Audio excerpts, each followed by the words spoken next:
All right, welcome to another episode of On the King's Dime. It is Wednesday, the 12th of December, in the lead up to Christmas. I have Andy here with me, as always. Ahoy, ahoy. Just a reminder that if you are listening to us on YouTube right now, right down the bottom, you can click that subscribe link, hit the bell, hit like, leave a comment. You can also queue us up for later on your favorite RSS app. Just look us up on the King's Dime if you want to save us to your favorite RSS feeder. Of course, if it is iTunes or Pod Addict on Android, make sure you go and leave a review and definitely subscribe. 5-star if you can. Yeah, buddy. Also, you can find us on Aussies NBA Takeover. If you want to listen to us talk about the Aussies taking over the NBA, we also host Aussies Taking Over the NBA, and you can subscribe there. We are on SoundCloud, iTunes, and Podcast Addict. Plugs and shilling out of the way. We have just defeated the New Zealand Breakers 71-70. Indeed we did. In a little bit of an up and down display. We, of course, were delayed into the New Zealand airport. Apparently, we spent 6 hours at the start of the day in the airport and were stuck there prior to the game. Obviously, we were on a big road trip. I think that was the second game of a long road trip, was it? Or was it the first? It's first. We were home to Perth. So and Perth. I think we're 4 away now. We go to Perth, So now we Illawong, go to Perth. Illawong. Wollongong, and Cairns. Cairns is our final destination. So So obviously just the 3 days to trek to New Zealand, get acclimatized, and I thought the Kings looked a bit tired during that game, or I was expecting us to be a little tired starting out that game. It was obviously that 71-70 win. It was the Andrew Bogut show, so I think we should take a minute to just appreciate just how good Andrew Bogut's playing this season. He is magnificent. He's the best centre by a country mile, but I suppose that's what being the former number one pick is, and coming into a league that you're not playing against the same caliber of big man. You kind of just take most people to town, and it just shows you that a big guy can be dominant without an elbow game, really. Yeah, without a jump shot, without a dedicated jump shot. Yeah. He did hit a jump shot in this game. It was a nice jump shot. And it was lovely. And it was just at the right time as well. And it was sort of stepping back, leaning. I would really like to see him start shooting a jumper pretty regularly. I think it would be an interesting wrinkle to add to our offense if he could space the floor and actually, off a pick and pop, get a jumper, a solid elbow jumper. He's obviously not going to shoot threes or extend his range out to three-point shooting. Not at this point in his career. But defensively, again, monster of a performance. He is also leading rebounds per game, blocks per game, shooting with the best field goal percentage, tied with Matthew Hodgson. What does it mean to you this season, watching him this season? It's just nice that he's come home to Australia and given back to the local league and taken it. Local league to another level, I think. Even though the Kings aren't essentially playing that well as a unit, we have managed to showcase why he was the number one pick and in the NBA for so many years, and could still be in the NBA in a backup role quite easily, earning a couple $1 million a season. But it's good to see him come back and just dominate so thoroughly. Yeah, at the 5.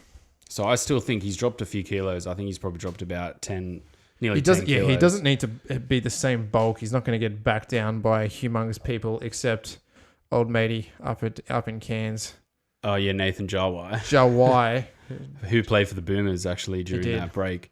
I think he's had to drop that weight basically to stay healthy, to stop his body from picking up certain injuries like muscle and bone injuries. That's I start to think, it's probably not worth trying to play in the NBA if your body's breaking down and you can't keep that extra muscle and that extra size on.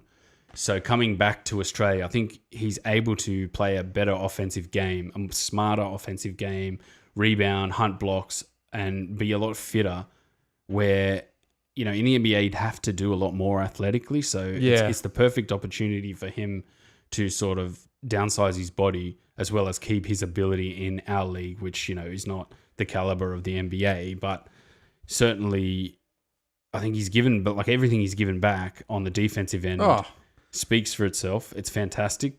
But on the offensive end, he's showing that there is something in his locker there, which I said to you earlier in this season, like we can't expect this guy to take more than 7 or 8 shots a game. But this year he's shown he can do it. He can do it quite easily. He is that little like baby skyhook or baby hook, and just coming out. Some of the dribbles behind the back, getting to the dunk. Yeah, just handling crazy. the ball. It's fantastic. For a big guy, 7 foot, maybe he can't reach down and grab the ball and dive on it like he used to. But just some of the handles, some of the, the pass offs, but, being able to score and score well by really doing it a lot and efficiently as well. It's not taking volumes of shots, but he's still getting double digits pretty easy in a team where that's needed. Like that is, you cannot rely on any one player probably except Randall to get that for you. So it's very, very nice to see. So he obviously had 23 points in this game. He had 11 from 15 from the field. All of those came from inside the three-point arc. This was a low fouling game. So he only went to the line once. He shot 1 of 2, but obviously 16 boards, 4 offensive boards, 3 assists, 2 blocks, just under his average blocks per game. And then +4 on the night. A fantasy monster. If you got him as your captain in the fantasy that would have been massive, that performance. Massive. But I haven't even looked at it in a couple of weeks. I completely forgot about fantasy. And that's kind of my MO with fantasy. I'm right into it until about week 3 or 4. I forget a few games, and then I go from going, quick, scramble and get some guys in, understand what's happening, and then it just all falls over, and I just give up. I think I had a crack at it this year, and I'm just like, I'll give this a better crack next year when I understand what actually is going on. I'm just didn't take enough of an interest early on. It's essentially how early I just completely forget about doing it, and then my team just falls apart after that. So, we'll definitely try and get into the fantasy a little bit more next year and do a little bit more reporting on it. But obviously into this game, the first quarter was a decent quarter. I thought New Zealand came out, played pretty well. I remember hearing as they hit that shot just before the buzzer, commentator giving it the old, whoa, New Zealand coming out playing a blinder. And I'm like, it's 23-20, mate. Like, it was tight game. It was an okay first quarter. It was a semi-good first half. But as a game whole, it was just tough to watch. I think we can summarize this game by Brad Newley's lack of ability to shoot and hit the air ball. It was actually who could hit the best air ball. Illy was hilarious. I think there was about 3 or 4 air balls. I think even Bogut had one as well. Yeah, there was so many air balls. And it was horrible to see in a professional basketball league that many friggin' air balls. So straight out of the gate, like I knew they'd been at the airport and they'd had that really bad lead up to the game. I just thought, we're going to be tired. We're going to struggle. We're going to have no rhythm. And it felt like out of the gate, we just had absolutely no rhythm. Randall wasn't really playing all that well. But just Bogut just went to work. Like, obviously, I don't think it's a concerted effort to give him the ball. But if he just wants to take the ball and put up shots, they seem to be going in, and it's great. And it's an instant offense. You're getting something out of him. We obviously shot 7 from 15. From 2 and then 1 of 4 from 3. We seem to just not be really taking threes unless we absolutely have to. Yeah. We just don't. Like, it's just not... It seems to be either a last-ditch effort to score, so getting either Randall into the clear or Lish. Yeah. Or if it's Newley in the corner. I mean, David Ware took 1 3-point attempt. I think he dropped 1 in the second quarter as well, which is good to see. Yeah, it was first in the one for a few games. But we don't make plays to run at them. I don't think we get guys open, and that's where David Ware doesn't really stretch the floor appropriately. Like, he's 6'10", he should be able to stretch the floor and get into that position early enough to get a handoff. But it just seems like the full court press, completely stops that in its tracks, or the one-on-one half court defense. I I think that we are so consumed with getting the best look every single time. We're not playing at enough pace. You know, do you understand what I'm saying? Our pace is not the best. I think when it's on and our pace flows and everyone's great. But when we're struggling, when the offense isn't there, we're taking all the shot clock. And even there was some shot clock violations. I think there was one, in the third quarter. Third quarter. Like, just someone put up a shot, Yeah. Shoot over the man, rely on the fact that you've got some 6'10" guys that can actively crash the balls. Like Brian Bowen crashed the balls really well this game. Yeah. Didn't shoot at all, but crashed the balls really well. David Ware did some okay board crashing as well. Yeah. I can definitely say he's picked up. He must have been listening to the podcast, been picking up that part of his game that is needed to improve.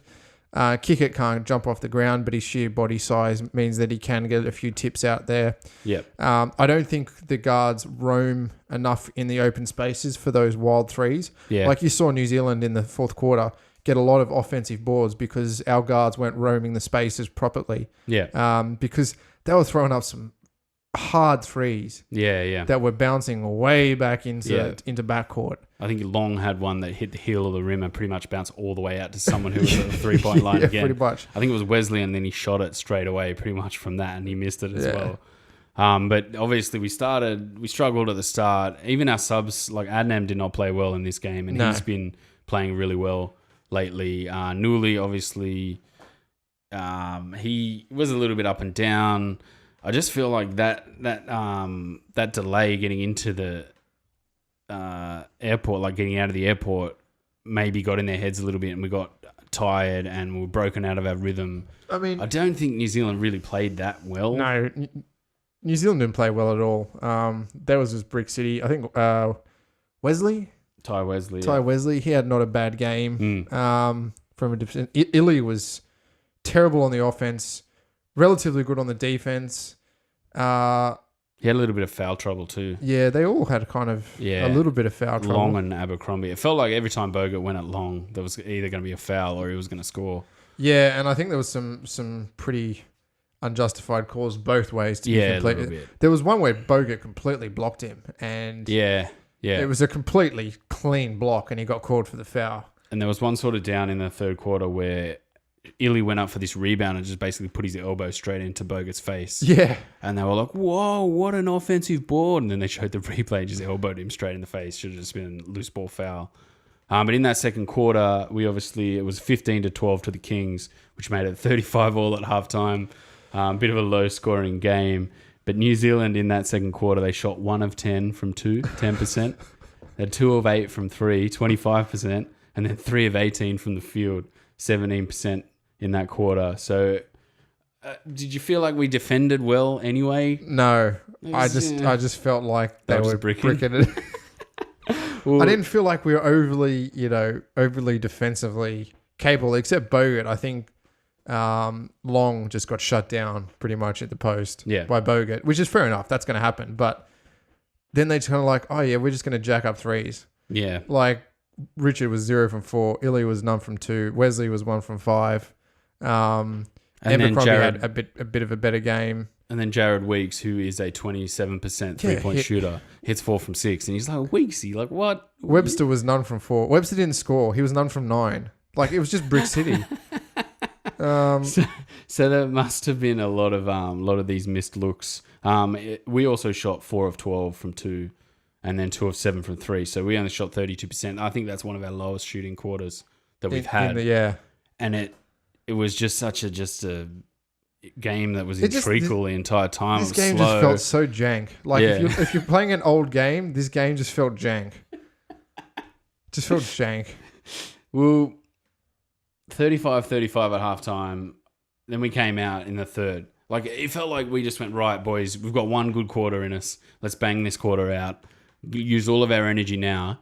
Blow the game open and then hope for the best, basically, because it was a 21-6 third quarter. Like they had 6 points in the third quarter. Yeah, it's almost as bad as the Utah Jazz.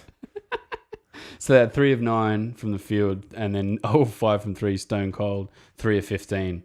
And then we had 6 from 10. We had a good quarter, 6 from 10. So we shot 60% all across the board, 6 from 10 from 2, 3 of 5 from 3, and then 9 and 15 combined.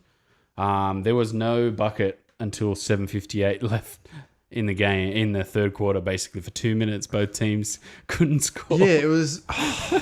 I wrote it down here. There was a really bad Bogut turnover that was a bit of a foul. Illy bricked a shot. Then Randall had this really bad charge where he just barreled straight into Illy. Oh, I think Illy, that's, again, like I said, Illy played quite well defensively. Yeah. I think he got into his positions really early on court. But yeah, Randall was in one of his handle city moments. And he was just not going anywhere. And then Wesley bricked a shot. That was that offensive board that Illy grabbed that we elbowed Bogut. And then Bogut drew this like really sketchy charge on Long. It was a little bit of 6 that was one, a bit, with the other. And then Randall driving floater that was kind of partially blocked by Long. And then Long bricked a 3 into Ware getting smacked in the face like hard. Like he went down hard. Oh, yeah, that's right, yeah. And then his next 2 shots were basically the floater to start the quarter scoring. And then he hit a 3 straight after that. Yeah. I was like, wow, knocked some sense into him. Like, good stuff, good stuff. Maybe we'll see some more offense from Ware. We need to get the gloves out pre-game. I think he got into better spaces this time. He's not very confident. You can see that in his game. He's lacking confidence. He's not getting into his shot motion early enough. And I think that the FIBA, like the NBL court is a little bit smaller. And so it's easier to push out to those guys. And how many times did players step out? On the corner 3. Shooting threes. Is it me or is there just like 1 centimeter of room between the arc and... It feels like it, doesn't it? It feels horrible. And sometimes you watch what happens and you just think, man, you got so much space there. How did you even step? Like, even their feet kind of look set. They don't look like they're moving a lot. Like sometimes players move a little bit, but that kind of happens. And then that quarter, obviously, we played pretty well in that quarter. Newley, I think he hit 1. Then I think Lish hit one of his 3s, which was a nice 3. Randall kind of got it going, but it felt like we had that big push in the third. Like we got to close this game out in the third and blow the game open because we're going to fall apart basically in the fourth. We're going to run out of energy. Also, we had a Deng misdiagnosis, so we'll chalk that up. That's number 2. Yeah, it was Deng. I was like, this isn't Deng Akuth. Yeah, that's number 2. There's twice we had a Deng misdiagnosis. Is it me? I don't know who the commentator was. I was watching it on Fox Sports. Yeah. But he sounded like he had a fake American accent. I'm not sure who it was. I don't know, but it was just like, this guy sounds like, 1, he's got a cold, he's talking through his nose, and 2, it's like, yeah, this has been put on. What a great Deng Akuth. I was like, no, that's Deng. I think our listeners are going to crucify us because I'm not sure who it is. It might have been Corey Homicide. I don't know who that is, but people keep talking about Corey Homicide. He's fucking terrible. Sure. God, they're such terrible commentators. Yeah, he also had this one where, like, he wanted to drop an F-bomb, and I think Long blocked. I think it was Lish went for a drive, and Long had this huge block, like smacked it into the car park, and he goes, "Get that shot out of here!" I felt so forced and gross. But yeah, we blew the game open. It was 56-41 going into the fourth. And did you feel like we could hold that lead? Never do. Same. Never do. There going, this game ain't over. Like, it's not over. And obviously, New Zealand outscoring us 29-15 in the fourth to make it a 1-point lead. And I think that's 4 more than 14-point leads we've let slip in games 4 times. Look, admittedly, the Kiwis came out with a bit of vigor in the fourth quarter, and they dropped some shots. Weeks dropped some shots. Long played quite well, and then got taken out with his 4 fouls. And then Tom Abercrombie. Yeah, he shot some nice shots, and so they got there. But hilarious part was like the last 2 minutes. It was bad, man. It was just bad execution too. I felt like we could have shut that game down. It felt like if Bogut hadn't come out on that elbow because no one was getting anywhere. Yeah, he had that offensive board. Yeah, and smacked the ball out. Like he could have just grabbed that and the game would have been over. Yeah, he kind of just whacked it anyway, and it went straight to. I think it was Abercrombie dived out, and then they had that inbound. And it just looked like Illy drives straight into Randall's legs. And like usually 9 times out of 10, that's a foul when you just dive straight into somebody's legs. Yeah. But somehow that he stepped out. I watched the replay a few times. They didn't show multiple angles, but I was looking at it thinking, I can't see where he stepped out there. It looked like just Illy barreled into his legs. And I'm not sure, is he touching Illy who's out and that's out? Or yeah, it was a bit weird, that one. And obviously, you know, we had to endure another cardiac arrest moment. Oh, yeah, like 2.3 seconds left. And they actually got a pretty good shot too. They did. To end it. It was an Abercrombie twisting fade. And then I think it was Newley's guy. I keep saying Newley. Like when I'm editing, I think, is it Newley or Newley? Newley. Newley would be like American, you know, from the Bronx. Yeah. Who this guy? This guy Newley? Newley, Brad Newley.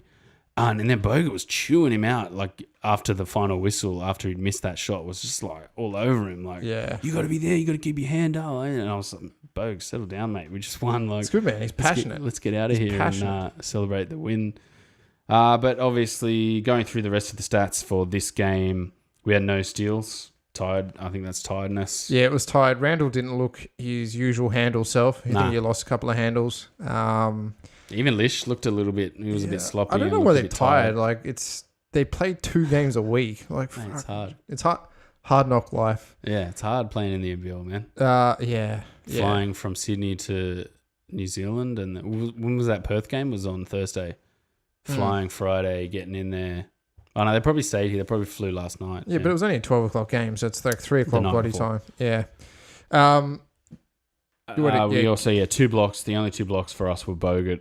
It was a low fouling game, 14-12. I thought it was interesting. The game flowed a little bit. Like both teams were just poor. They just flowed into bricks. It was a brick flow.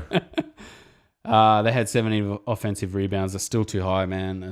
We got to start doing something about that. Again, I think that's because we have two undersized guards that don't patrol the aerial off, and it's all coming off the brick 3. Yeah, like you look at it, they're just bricking 3s, and then they're shooting out to the corners, and we haven't got our guards. Just like, you don't need to be in the paint. You got 3 big boys in there. That's fine. Bogut will grab everything around it. They kind of just get in there and get clustered. Yeah, where they really should be just running around. Kind of the halfway key line, making sure that you're patrolling that area for rebounds, because that's where you're going to be able to. Because it's not going to be about height there. It's just about you getting to the ball. It's kind of hustle, yeah. It's more of a hustle. It still feels like Bogut's the main rebounder, like a get out of my way type of thing. Then instead of trying to box out or man up, everyone kind of gets out of the way, hoping Bogut can get the rebound. But it's one guy in one spot. And if that ball bounces off the rim in a funny way, it's just basically going to be an offensive board every time. Basically, our guards kind of ball watch a little bit.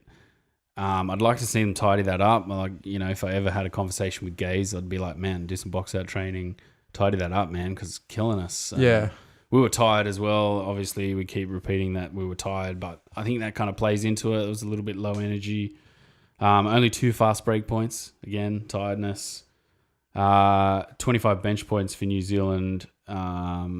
Weeks, who's a 28% 3-point shooter, obviously, as I said, shot 4 from 6. So he's probably never going to shoot that well again, hopefully. We allowed 14 points from 13 turnovers. Turnovers way too high, man. Yeah, way. But again, I think it was that chippy game where there was a few hands in the rough from New Zealand. I think New Zealand actually defended well. I just think it was really the Bogut show. Yeah. I don't think any of our other players really showed the same caliber of Randall was only 33% from 2, 50% from 3. He committed 5 turnovers for 4 assists. I have noticed that Sydney's assist factor has gone down. I mean, I know it's a little bit different to the NBA, but I think we're not getting people and running enough plays. We're not getting people open. Yeah. We're starting to get that high weave going again, and then when that doesn't work, we're kind of trying to dribble drive in, but there's no kicking. It's just like it's the Donovan Mitchell effect. It's dribble drive in and just hope for the best. Yeah, that we're going to go, and you'd hope that Randall was able to do that most days. This day he wasn't able to do it, and therefore that's why he was 33% from the field. And Newley was not effective at all. He was 1 from 6. Struggled a little bit. Really struggled. I think David Ware played well for his 16 minutes, efficient 16 minutes. Got a few boards. Brian Bowen again crashing the glass. It's good to see. Like that's what you need to do. I think what we also need to note is Dane Pineau, who again offensively just doesn't exist. Yeah. Like he has no offensive game. You think as a professional basketball you'd be at least able to shoot a ball, but I think he did box out quite well. Yeah. Used his body well. Used his body well. He's just a body. It's just like, we're just going to get a body in here. And then you watch our efficiency drop when he gets on the floor in terms of offense. Yeah. But it's where the high IQ basketball happens. It feels like this team has too many things going through its mind at all times. And then suddenly your fundamentals start to slip a little bit, and these funny things start happening. Plays break down. Like, I watch Ware run around on the perimeter trying to set screens and do these things, and we don't really seem like we want to use the screen properly. And Pinau's a little bit the same. He's a good sort of body to grab boards, but offensively, and he fouls a lot and he gets scored on a little bit. I just don't think that you're right when you said a few weeks ago, there's not enough time, A, in the game, and B, in the season to work this out for a 15-man rotation, to use every single piece of this rotation.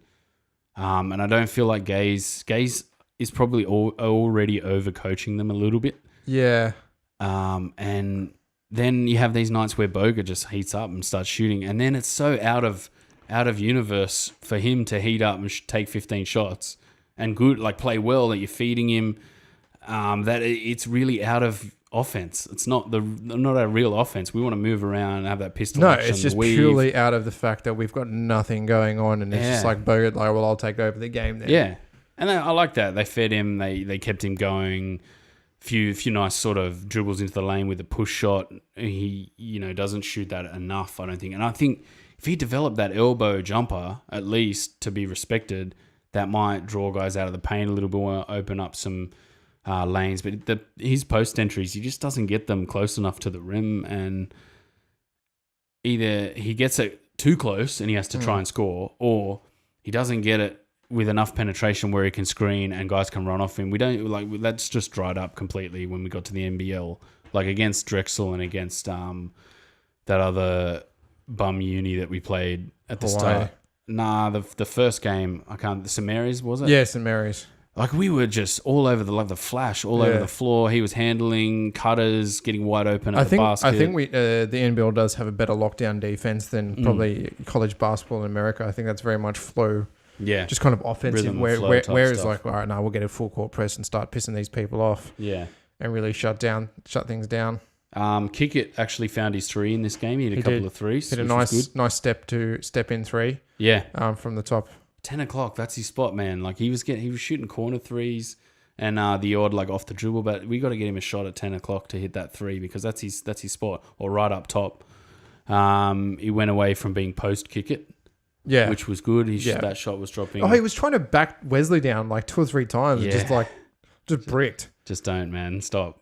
It's horrible. Put post Kickett away and get back shoot some threes. Yeah, exactly. And Kyle Adam did not play well. I haven't seen Tommy Wilson, which is a bit of a disappointment. I think he's a better sized guard and has shot the ball well in preseason. We just haven't seen. We haven't seen our development player, Deng Akuth. I think you should take some minutes away from potentially Bogut coming into the middle of the season, give some rest. We've only got to make the playoffs. It's irrelevant once we get there. There's no glory for minor premiership. This is basketball. It's about managing a team effectively to get them to the playoffs. It's kind of like 6 of one, half a dozen of the other. It's like we can't hold leads, yet we'd like to see these other guys around the peripheral get some minutes. Yeah. Like, if we could have blown some of these leads out to 20, 25, up to 30 maybe even, then we can start getting these guys up to 8, 9 minutes, and our starters will play 28 and be happy to sit. It's, again, 10-minute quarters, man. It's just not long enough to have a 15-man rotation, play everyone for the entire, 40 minutes, because they're 10-minute quarters. Like, that extra 8 minutes really makes a difference, I think, on a larger rotation and a larger roster. Whereas these guys like Pinau don't score. We haven't seen Wilson, obviously. He's had that injury and he's sort of been in and out. Adnam's given some good impact off the bench. But I think also the Bowen factor, I don't think we really expected Bowen to be this advanced in his ability to play 4 positions, basically. Yeah, pretty much. I don't like the fact that we still don't run plays for him. I think he's quite skilled. We only seem to really run plays for Bogut. Well, Bogut seems to run plays for Randall and a little bit for Newley with the dribble drive. and the kicks sometimes, but it just seems like they're single focused rather than, dishing off, getting into the rim and putting up silly shots or bricking stupid shots, or like, all right, we'll set a play here and then it just all breaks down to nothing because this is NBL and they're not that good. Honestly. That's exactly what I was going to say. It's like the stuff we're trying to run is far too advanced to that. If it breaks down, let's, jimmy our way out of this play by using the breakdown of play to our advantage. Like a team, like obviously it's stupid to sort of say, a team like the Warriors is really good in that broken style offense, that whereas they've got enough weapons that if their stuff breaks down, all they need to do is set some sort of pin down and that whole floor just opens back up again. Yeah. Whereas the screening aspect, where I keep banging on about it, they don't screen each other properly. Weird. Like he gets into a screen position and then lets the guy fight around and tries to move with him. And it's like, fades. No, hard. Set the double screen and get Randall to run around it. You've got two big bodies. Easy done. So over Christmas, like I want to, if I have time, I'm going to try and track down some of actual footage and try and put together some compilations, because we do actually try and run some decent stuff. Yeah, like some of the plays out of timed outs are good, but we haven't gone to Bogut on the lob enough, I don't think. I think we would probably run that 3 or 4 times a game. Yeah. And run it in crunch time as well. Like we run a couple of good sets, like Panau, Kickett and Bowen run this really good 3-man kind of elevator style set where 2 guys screen, 1 guy comes around and then through the middle of the other guys. We've run that a couple of times. It's broken down. We ran that for the game clinching layup against Melbourne, which Bowen ran straight through the middle perfectly with a great seal. He could have got that put back if he wasn't fouled. I think we're almost there. It's just we're trying at a level that's a bit too high for our guys to understand that when it breaks down, they can create something out of it. Because it's like Randall is a spread the floor and let the guy go to work type player. Yeah. Lish is a, you need to set screens for Lish to shoot. He'll shoot behind traditional screen. Yeah. ball handling style point guard that wants to run, your basic, 1-5 pick and roll and drive and kick. And then you've got Brad Newley, who anywhere outside of 12, 15 feet is kind of... He's kind of the transition man. He's like, all right, if there's a breakdown defensively in transition, he's going to punish the team. Yeah. But other than that, you've got to get him rolling. Yeah. You've got to get him moving and rolling. Yeah. And then David Ware's kind of just, also ran... You're probably going to not set up offense for him. No. So, it's just... But look, if we can come out of this this 4-game road trip with some semblance of we got one some more wins. So what are we? We're 7-4 now after 11. I think we're 4-1 at home. So Fortress at home. It was obviously that dodgy Adelaide win, overtime at the start of the season, and then 3-3 on the road. So not bad. If we can come out of this with 4 wins, New Zealand, Perth, Illawarra, Taipans, obviously will be... Well, Perth will be the hardest game. I think so. Illawarra and the Taipans will be relatively easy just based on matchup. Maybe the Taipans, paper, but yeah. So this Perth game coming up Friday night, 9:30. It's pretty late. It is. It depends if Bryce Cotton is available. I don't think he is. I don't think he is. I think his thumb's still dodgy. It's still dodgy. Have they played since we played them again? I don't believe so. Nah. So I didn't... we're really thorough on this program and we don't do any research. Well, they played did. Cairns. They played Cairns. They did. So just, good old-fashioned belting of the Cairns, Taipans. The Taipans are just bad. And then that's a game where, we can afford to maybe drop that game. And Cotton played. So there we are. Back. This is going to be a tough game. Really thorough stuff we're doing just here. Shows you we only care about the Kings. So Cotton scored 21. So... High volume. That's going to be very interesting. Yeah. Look, turn that game maybe into a right. Let's test ourselves, boys. Let's get the knuckles together, roll the sleeves up. Let's test ourselves here. I can understand if we lose that game, but I really would like to see us come back, beat Illawarra, and then the Taipans, obviously, which will take us to probably about 9-5, 10-5-ish, 10-4-ish, which will get us to the playoffs. Yeah, we're pretty much ahead of Brisbane, who are 7-6. They've played 2 more games, and then the Illawarra Hawks, who are 6-7. But if you look at the points scored, we only scored 962 points, and that's only 30 more than the Taipans. Yeah, we don't score a lot of points. But we'll go through. I think over Christmas we'll have a look when probably about halfway, about 14 games after this road trip. We'll go through and we'll do a proper season breakdown. We'll have a look at some of those numbers, man, are mind blowing. I was having a look at them the other day. Yeah, to see where we are, why we are. Yeah, like some of them, like how low some of our numbers are. Yeah, just like, really? It's pace of play. We slow the game down so much. It's almost boring to watch in some of it. It's the Kings. I want to see the Kings win. Of course. Illawarra Sunday. That is a 250 in Illawarra. What's your thoughts? My thoughts is they'll push for full court press and we'll just outrun them. Yeah, that's why it works on some teams. It's not going to work on Sydney. We're too good in transition. We've got two superb ball handlers in Leash and Randall. The pressure on the ball works sometimes, but it's not going to work all game.